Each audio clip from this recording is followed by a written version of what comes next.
Please remember, while Fuller House is a family show, the Fullest House podcast is not.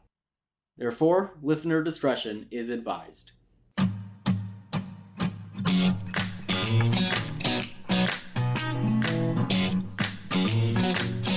Hello everyone, and welcome to Fullest House, the greatest poker hand of all. I'm Harrison Bloom. I'm Zach Horowitz. And I'm Mark Greene. Guys, this episode is This episode was a lot. It was. This was a lot, It really was. surprisingly. That's how I'd describe it. I'm very excited. It's the first episode that we are analyzing after the first episode of our podcast has been aired, which is nice. Yes. Right, this is the first episode we're recording post-release. Yeah. Thank you all for tuning in. Thank you all for watching. We appreciate your support. If you are watching, maybe they gave up before now. That's true. If you gave up before now, then okay. We recorded a lot of episodes for nothing. Yeah, we've recorded a lot of episodes in advance. It's a sad existence. But anyways, on to the actual episode. And as we said earlier, a lot happens and I'm not quite sure where to start.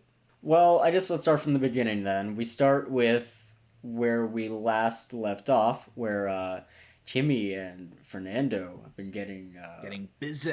hot and heavy.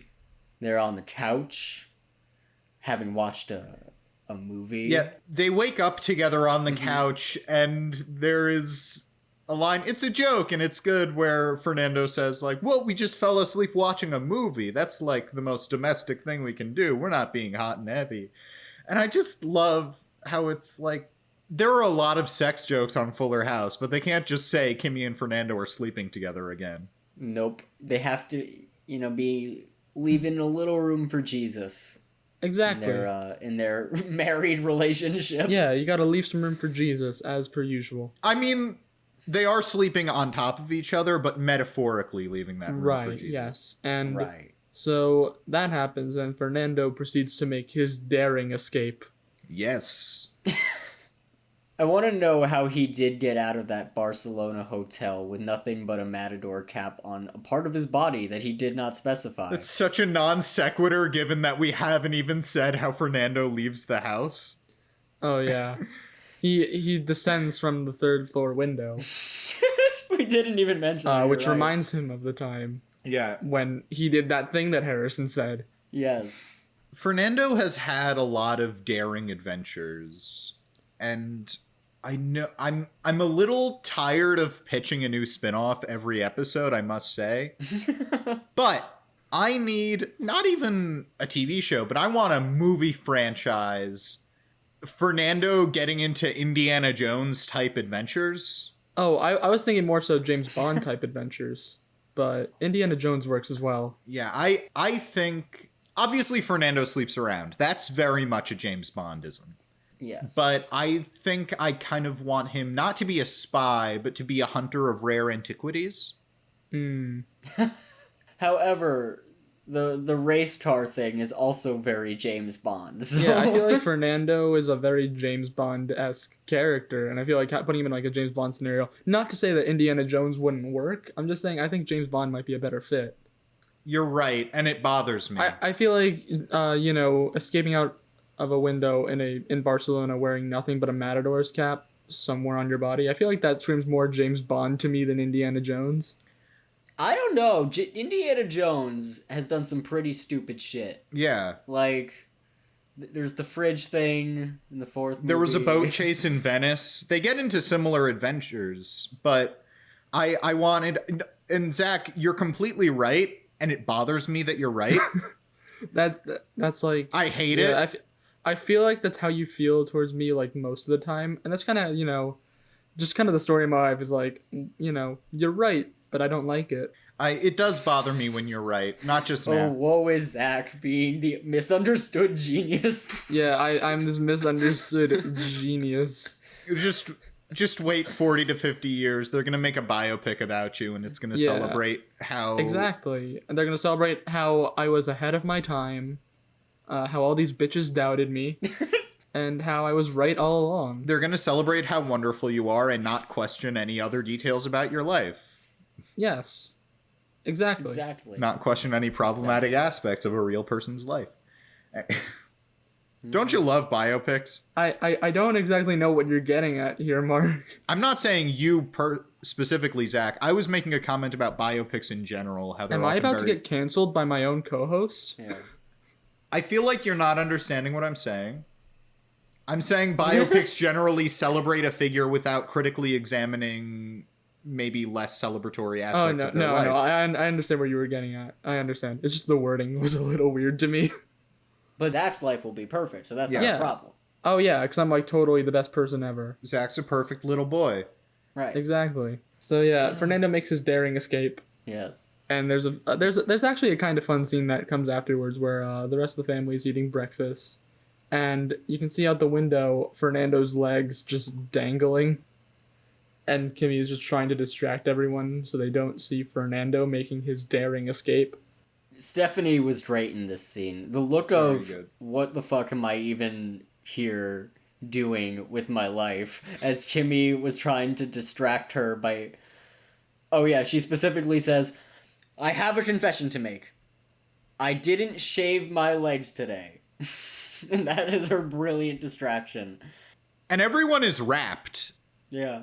It works. It does. Even when Fernando does drop down and there's a large thud and everyone starts to turn around, and Kimmy says, wait, no, I have another confession.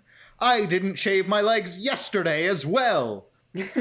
I'd like to think they are genuinely invested in whether or not Kimmy has shaved her legs.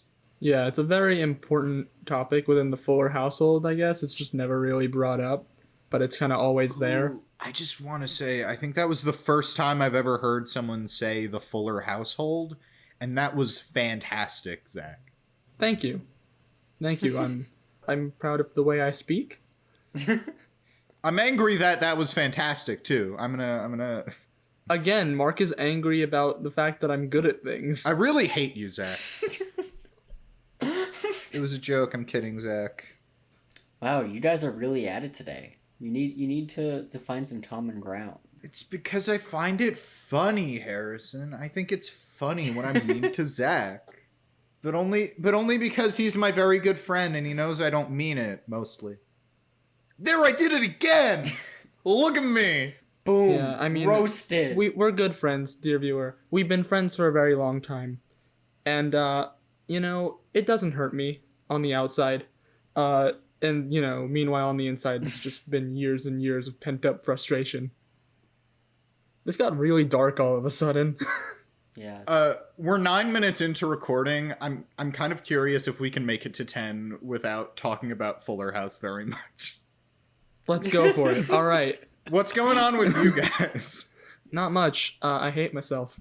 Don't we all? Aren't we all the sad boys of the week every week? Exactly. We're all the sad boys. That's kind of how it is with us. We're all very sad people. I need to stop talking about stuff like this. Anyway, I think we should talk about the beginning so Fernando... of... Oh, we're still on Fernando? I was going to talk about the B plot, but go ahead. Oh, well, no, there's still another beat in that A plot that goes on first, because Fernando is going to be taking care of Ramona for the day. Ah, yeah. All right. That was my favorite moment of all this. Fernando, immediately after dropping to the ground, walks right into the house and says, "Hello, everybody. I just came here from not the roof." And he's covered in leaves. Yeah, I just came here from not the roof. Why would you think I came from the roof? That's so stupid. Why would I be on your roof? Anyway, here's your frisbee, Jackson. It's a good scene. Fernando is very good. Juan Pablo Di Pace, he's clearly having the most fun, and we love that about him. He's so great. Again, Yeah. Juan Pablo, I know we haven't really said this in a while, but please come on our podcast. We're begging you. Please come on our Please podcast. Come on the podcast. So you can end the podcast. So you can end our suffering. I need to stop. I need to stop. I'm being very depressing The today. spiral into madness can only be stopped by Juan Pablo Here's Di the Pace. thing. This episode is a real downer. But I'm having fun. I'm having fun. Well, me too. We're having fun. I'm having fun, although it might not sound like I am, but I actually am, because I'm hanging out with my good friends Mark and Harrison. My good friends. Mark, did you want to go on to the B plot now at this point? I will talk about the B plot, but I do think it should be remarked upon that it's Fernando's day to spend with Ramona, and he's going to take her to the zoo. But Ramona doesn't want to go to the zoo. She's not a kid anymore. She doesn't want to go to the zoo, to the American Girl store, to Build-A-Bear workshop. She's done with it. And Fernando is very upset that they can no longer go to the American Girl store. He loves his American Girl. What can I say? He's a man who knows what he likes. I mean, who doesn't? Yeah, who doesn't? Yeah. But in the B plot, we have Cosmo, the dog, Fuller, who has ripped up the couch. Oh my It's god! ripped completely, and Max is freaking out about it. Because what's he gonna do? And our friend Jackson has a valuable piece of advice that I'm sure will help everybody, really, which is lie. Yeah. Yes. Just lie. Just lie. I love how the lying subplot like works for Max. Just okay, we have the situation where Max tries to lie and say that Tommy ripped up the couch instead of the dog, and his mother does not buy it at all, and she instantly knows he's lying. And then, since this is Max's first lie, he instantly comes to the conclusion that if it didn't work this time, surely it will work again. Exactly. Yeah. That's true. I don't know how one jumps to that conclusion. Well, I think but... there's a whole thing at the end of the scene where he says Tommy ripped up the couch, where like Max just goes like, "Oh, what a rush I got from lying. This is great. I'm going to do this all the time with no repercussions." It's a real what could possibly go wrong moment, and I'm here for it. I'm just here for it. Mm-hmm. It was great. It was great. So guys, what does possibly go wrong? Do we want to talk about that? Sure. Well, the couch gets ripped up. That's the main thing. And just in time for Bob Saget to come in and be like, "No, the couch, the priceless family heirloom. You can't rip up the couch. It's irreplaceable." You do a really great Bob Saget impression. Thank you. Can you do some more lines for me? Hello, I'm Bob Saget. It's like he's in the room with me, and you're not even in the room with me. Yeah, Zach had to leave, so I'm here now. It's me, Bob Saget. I'm the new host of the podcast. I like how your Bob Saget is kind of a carnival barker. It's me, Bob Saget. I'm here. Oh boy, how I love this couch. Step right up to see my beloved couch. Well, Mark, I do declare that I have no idea what in fact you're saying. I am in fact Bob Saget, the star of Full House and Fuller House. The voice keeps mutating. It was basically you, then it was Carnival Barker, then, and I am responsible for this, it became like Southern Belle. I'm... Oh, man. I have no idea what you're talking about. As Bob Saget, I've only really had one voice and one voice only. Zach, I know that's you. That's obviously a John Stamos impression. Damn it. Caught on to it. But I think you were about to say, yeah. Tyler had a good question, which was why didn't they just flip the couch cushion over to save Bob Saget the torture of knowing that his couch was ripped up? And that is a good question. However, I did keep looking at it, and I think the cushion is one of those that kind of wings out, so it wraps around the armrest. So I think that if they flipped it over, it wouldn't have fit. That's true. I hope that makes you happy, Tyler. Think covering it with a blanket was really... Yeah. And they did cover it with a blanket. Yes. So they were trying to conceal it. They tried. They didn't... Yeah, he wasn't fooled. Yeah, because old Sherlock Danny, old Sherlock Tanner, immediately says, "What is an upstairs blanket doing on a downstairs couch?" or something like that. We've never pitched 2 spinoffs in one episode, but one, Fernando going on globe-trotting James Bond, Indiana Jones style adventures. Yes. And 2, Danny Tanner using his deductive skills to, say it with me, solve crimes. crimes. Oh, yeah, I thought... Mark, If I can add on to it for a second, all the crimes are couch related, so it's Danny Tanner, couch detective. Ooh, yes, I need that. Yes. Think of all the crimes he can Oh, solve. yes. Someone hit a body in a Murphy bed.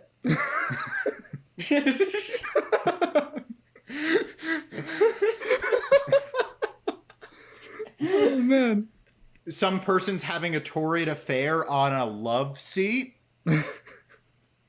Yes. Yeah. Every episode is like somewhat couch related. Yeah, because he's Danny Tanner, couch detective. Say it with me now. It should be noted, Tyler just texted back that knowing that it's an end piece doesn't help him. He still is angry about it. And he's going to take that to the grave. Exactly. Don't worry, we'll write it on your tombstone, Tyler. You know, it's Danny's entire arc this episode is that he's upset that the couch was ripped up by Cosmo. How dare he? And it's not just that the couch is destroyed. He's very upset that they're going to reupholster the couch, and it's not going to be his good old couch anymore. Right, yes. That's right. I'd like to think that he actually conceived all of his daughters on that couch.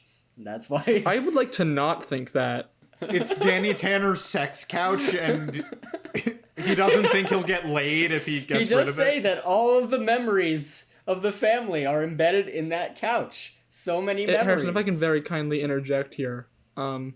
Shut up.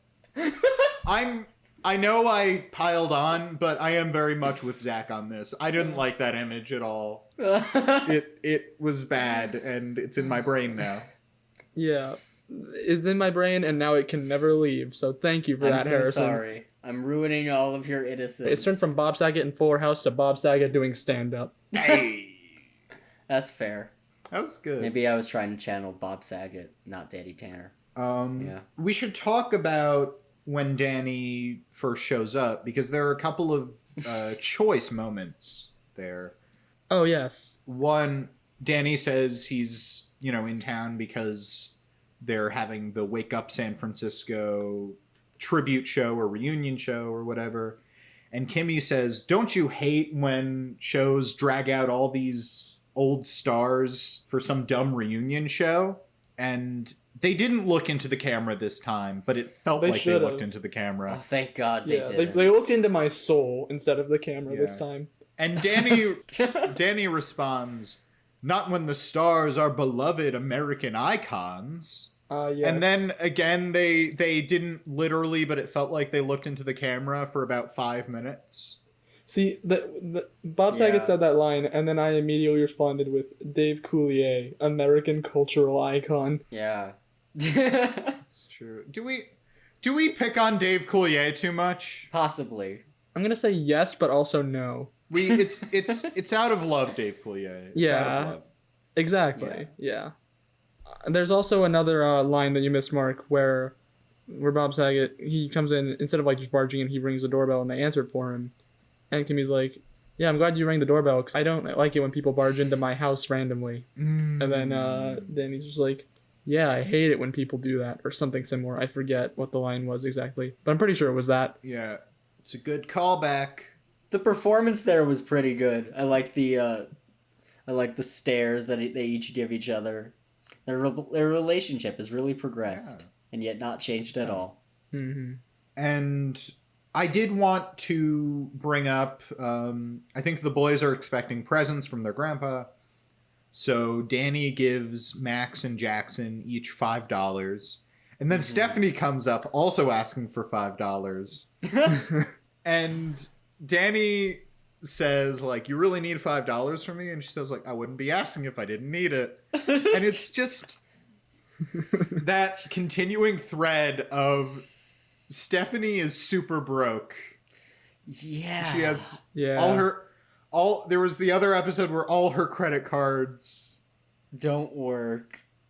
Yeah, she is continuing to be a very sad person. Yeah. I really wish they had kept Steph this is up. a mess. Yeah, Steph is a mess.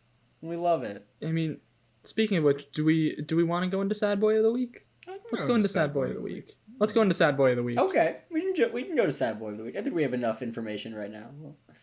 I have a couple of contenders for Sad Boy of the Week. I think The one that really surprised me, especially upon rewatch, is Stephanie. Yes. Because she has a lot of very subtle moments in this one. Like, 'cause the Yeah. episode doesn't really focus on her all that much, but every time she's on screen, there are a lot of very more subtle moments that kind of build up to a very sad, pathetic character. Yeah, she's not really involved in any of the plots. She only has a couple scenes. But in those scenes, there are these really subtle hints that Steph is not doing well. I mean, we have that line about her pot brownies. Yeah. Where DJ walks in and she's Yes. like, Yeah. Luke Baby because of something that happens later, and Stephanie instantly is concerned that she stole her drugs. Where's my weed? Yeah, DJ and Kimmy are both kind of giggly, and Steph immediately says, "Where are my fucking drugs?" Not that tone of voice, but that's the subtext. Yeah, she's immediately concerned about her pot brownies. I think I leaned into the camera and said, "Aunt Steph! Aunt Steph! By the way, there are children in this house, Aunt Steph. What are you doing?" Yeah, so Aunt Steph is definitely a solid contender. I think for the first time in a while, we're going to be able to nominate our boy Fernando as well. I'd say so. That incident with climbing down from the roof and then eventually taking his daughter driving in a race car. That's a pretty... And his obsession with the American Girl store. Yeah, I was about to say, yeah, I'm not here to shame anybody's interests. Be interested in whatever you want, like whatever you want, as long as you're not harming anybody. Like, that's great. I love plenty of dumb stuff. I'm making a podcast about Fuller House. But Fernando being very into the American Girl store does feel like a sad boy moment. Yeah. Yeah. There is, he takes Ramona race car driving, and he says she's in a training race car. There are 2 wheels, so I'm controlling it. There are a lot of safety functions, so I'm okay with it. But then there is a line where Ramona says, "Oh, I can't wait to get my license," and then Tokyo drift all over town. And they do a synchronized little motion. Yeah, and I'm like, "Oh, Fernando, this is going to be a problem later. Yep. You're encouraging bad behavior." You're encouraging her to, 1, watch Tokyo Drift. Yeah, that's the worst part of this. Yeah, no, that's the worst And part then out of all of it. secondly, drive as if you're in Tokyo Drift. The fact that he's encouraging her to drive as if she's in Tokyo Drift is really just the icing on the cake. The real crime is watching Tokyo Drift. Fernando, I get that you're a race car driver, and that does sound like a fun afternoon with your daughter who wants to do some more grown-up things. But also, in 3 years when she does get her license, she's gonna be crashing into so many things, causing so much property damage, maybe damage to human life, maybe her own life. This is not a good move, Fernando. She'll always be chasing that high, you know? If that's your Yes. first driving experience, nothing will ever satisfy you. You're just gonna... She's gonna follow in her dad's footsteps and become a race car driver. Yeah. Yeah. But, Zach, you had another nominee? Yes, I have one final nominee that I just thought of recently. I think we should nominate Danny Tanner himself. I was gonna say Danny Tanner. Yes. Yes. He spends the entire episode being concerned about the state of a couch. He's very invested in this couch, Oh yeah, he's way too invested in the couch. to the point where I think he's in love with the couch. Yeah. As in, I wrote in my notes while we were watching it, Danny is in love with a couch. And to be fair, that is one hot couch. Oh yeah. wait, hold on. You want to hear some IMDb trivia? So I looked up I always look up the IMDb trivia for an episode before we start watching it, and I saw the trivia stuff for this one, and I immediately knew like, oh god, it's this episode. Turns out that the couch in this episode is not the original couch in Full House. It has a slightly different pattern. Really? So it's not even the original. Oh my couch. god, so he was that upset over a couch that wasn't even in the original show.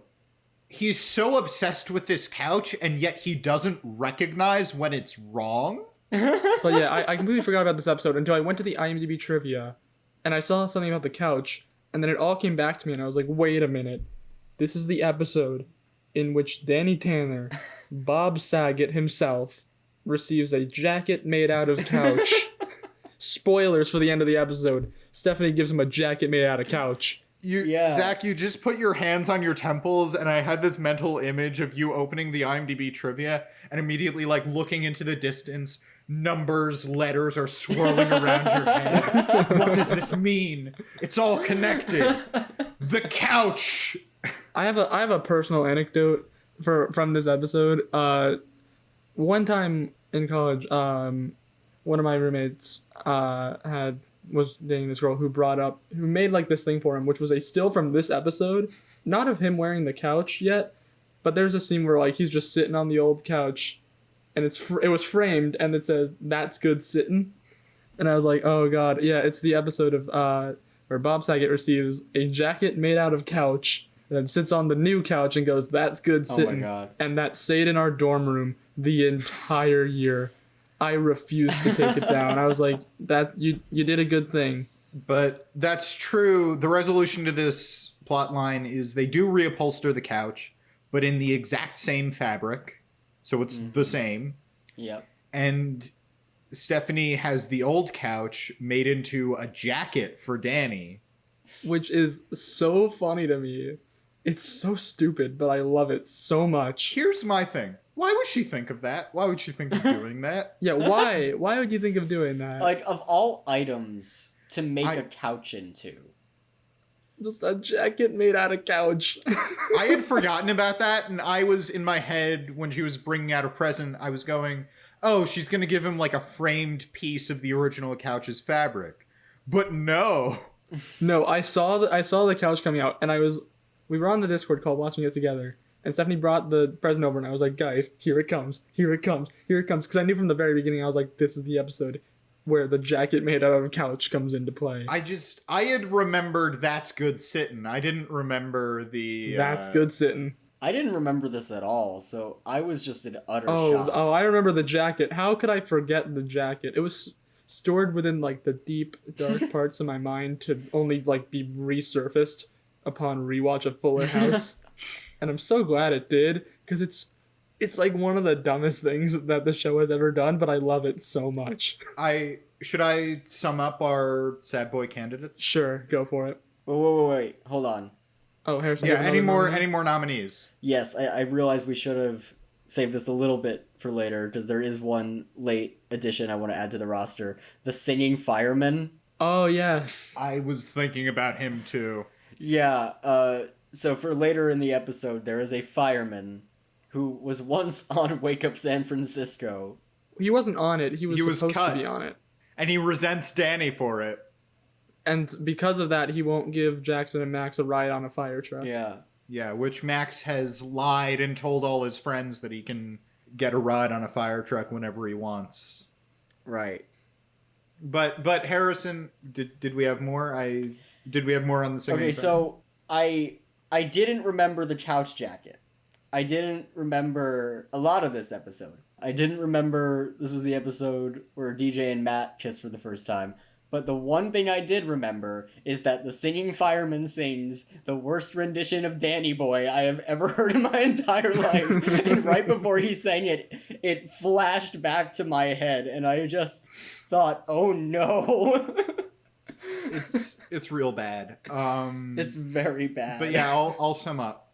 We have Stephanie, who is confirmed to be super broke and needs to ask her father for $5 when he's giving money to his grandkids. And is also very sad and alone. Very sad and alone. She's afraid she's going to become a spinster aunt. That's a line she says. And has pot brownies in a house with a lot of kids in it who can just eat the brownies that have drugs in them. Steph, you better be doing a good job of hiding those pot brownies. Otherwise, you're literally giving drugs to children. Also, how long do pot brownies last? She's got to eat those fast. Those can be pretty strong. Yeah.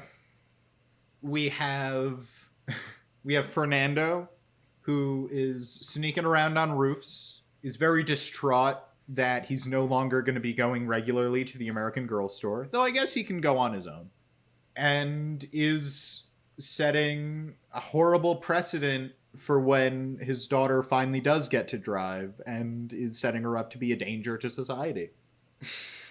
And then we have Danny Tanner, who is borderline in love with a couch, spends an entire episode complaining to his family about how he doesn't like that they're reupholstering a couch that has a giant hole in it, and voluntarily wears a jacket made out of couch. I do also want to bring up one last thing. There is the scene where he's playing poker with his grandkids, and he's just getting destroyed by his grandkids in poker. Yes. Oh, that's right. He loses to his grandkids in poker. Getting destroyed by his grandkids in poker. And I do also want to say, when they first go to the firehouse to ask the singing fireman to let them take a ride on a fire truck, the singing fireman says, "I recognize you from somewhere." And Danny says, "Oh, was it my syndicated program, Wake Up San Francisco, that ran for this many years? Here, I have headshots in my wallet if you want Yeah, one." I was going to say, he pulls out a headshot. So, big ego and old D-Man T. I didn't like that. I didn't like that nickname I just gave him. I didn't either, but let's move on. And then we have the singing fireman, who is first mean to children, because Max tries to act very cute and asks, "Can I get a ride on the fire truck? My dad worked here, and he's dead now, and I'm very cute." And the singing fireman goes, "I'm sorry, we can't do that." And then is still angry many, many years later that he was cut from Danny's morning show, and only relents with the fire truck when Danny agrees to now, years later, put him on his morning show. There's a lot of quality options to choose from. Yeah.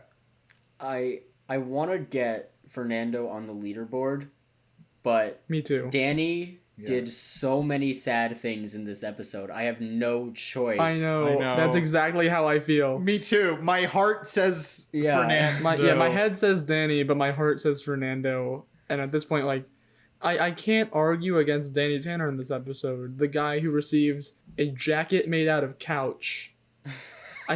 That will always be funny to me. I'm sorry. Like, that's freaking hilarious to me. I not to ruin any surprise if it does materialize, but Zach, for your birthday, I kind of want to get you a jacket made out of couch. Please do. I would unironically love that. We'll pitch in. I'll pitch in, Mark. Yeah, we're gonna start a GoFundMe. GoFundMe, get Zach a jacket made out of couch. A couch Honestly, jacket. you can probably find that on like Etsy or something. Probably. Yeah, I think Danny is the saddest boy. Yeah, no, I think are we all in agreement that it's Danny this week? When I was going into this episode, I was like, oh, Stephanie did a lot of like really sad things that I think are really good. And then we started talking about it, and I realized I can't vote for anybody except Danny. Yeah. I think there's an argument to be made that Fernando is sad, but even when you brought up Fernando, I was like, he's not super sad in this episode. We just want him to be sad much.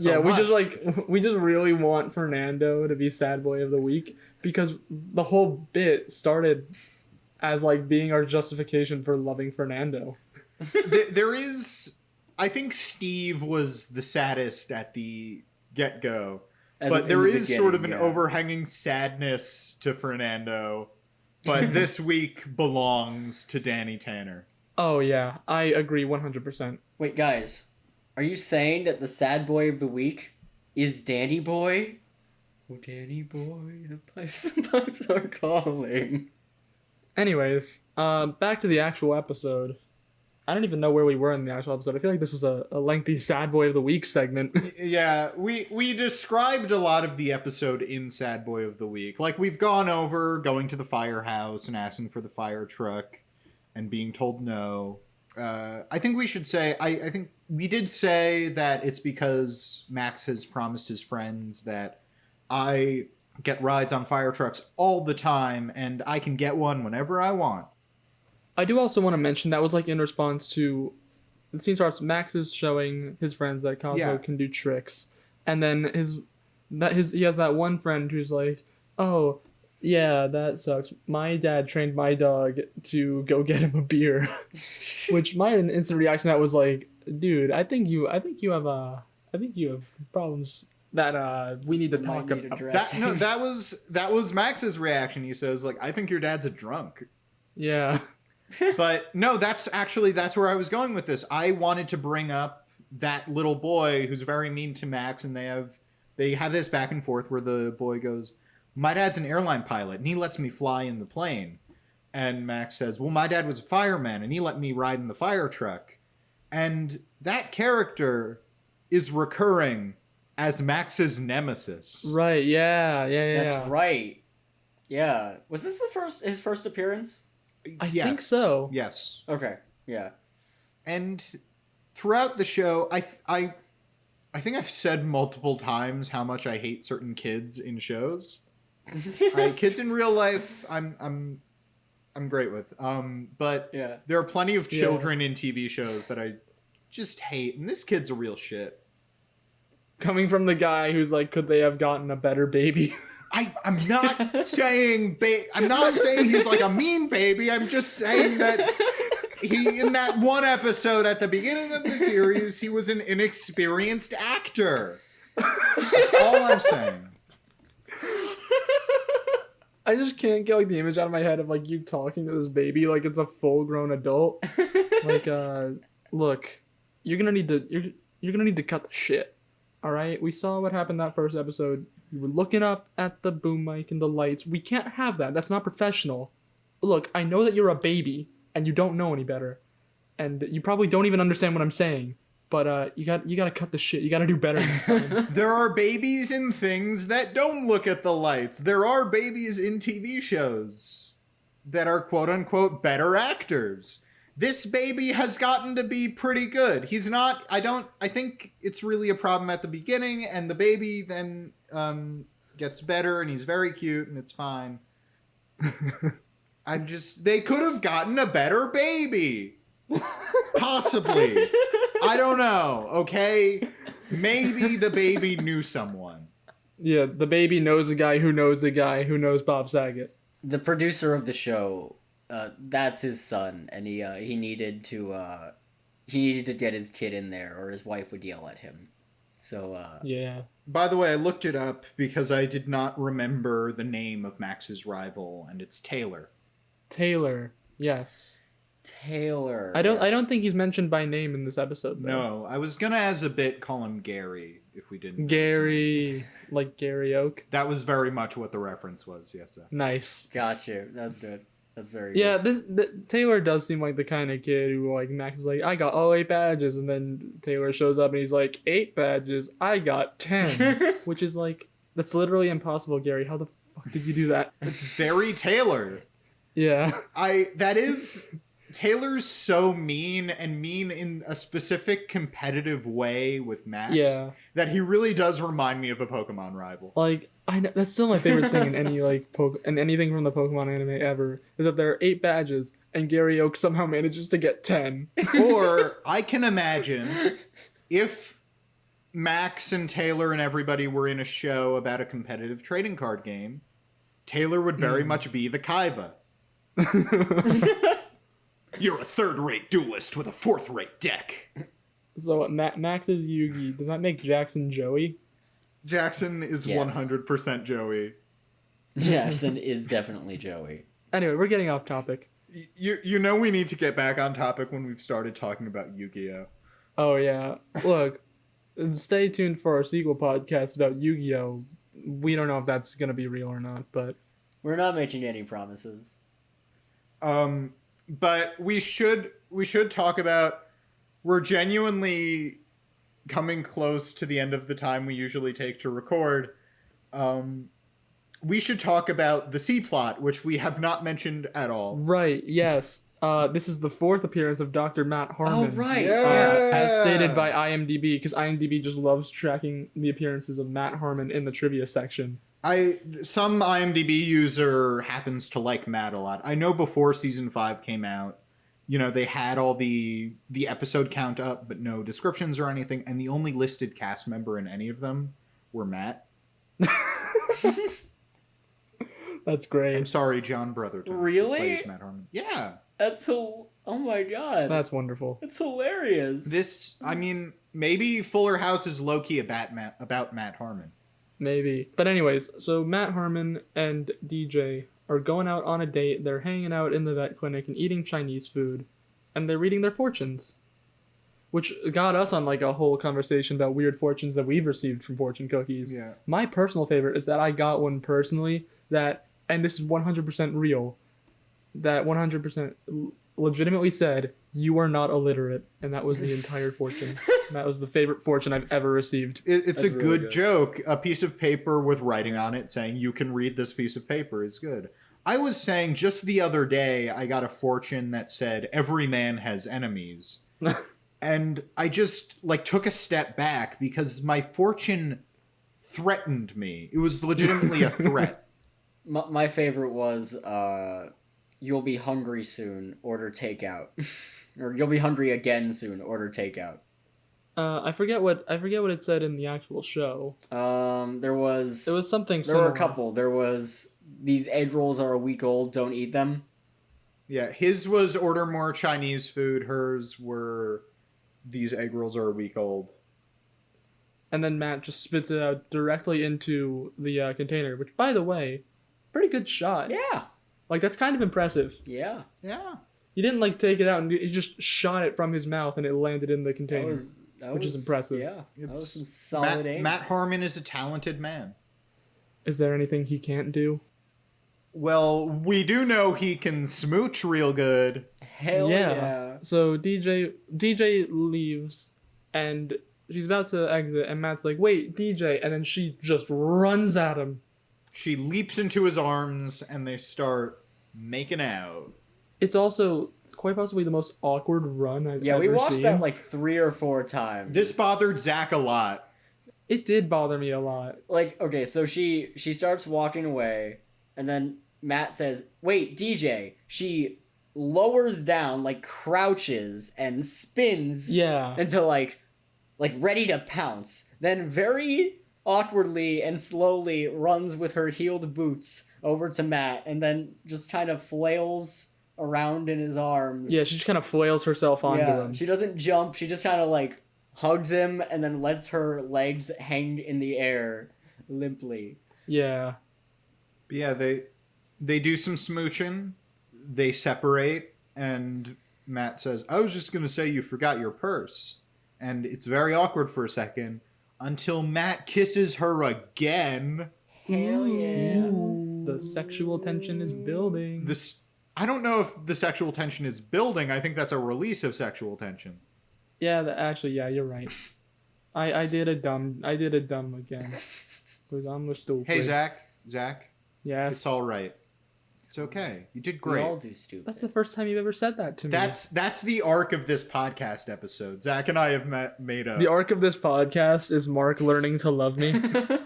Is just this, Mark learning to be my friend despite already being friends for many years. Yeah.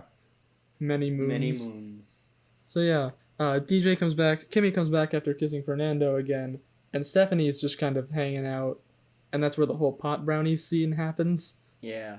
Because Stephanie's like, "Why are you both so happy?" And is it because, did you find my brownies? No, it's because they were smooching.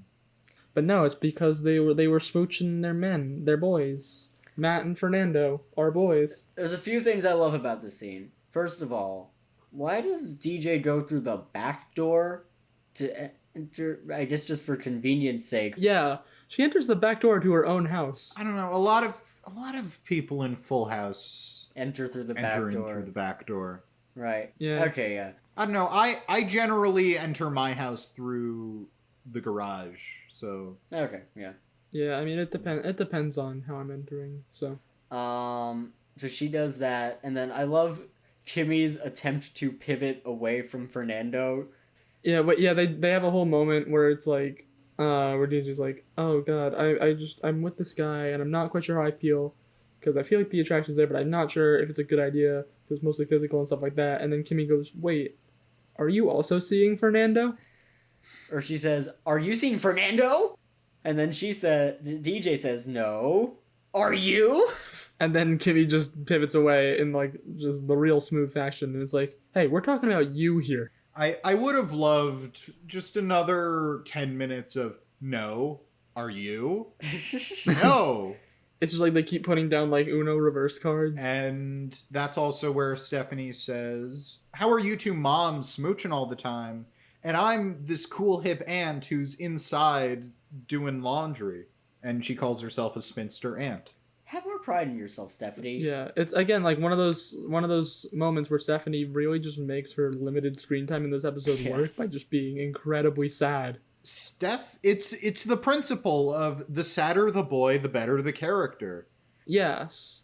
I forgot in our first watch through how much of a mess Stephanie was. I did too. And I'm really loving Stephanie this time around. Yeah, exactly. I feel the same way. I'm loving Stephanie a lot more upon rewatch because she's a lot sadder Yes. than we had originally thought. We did not give her enough credit before.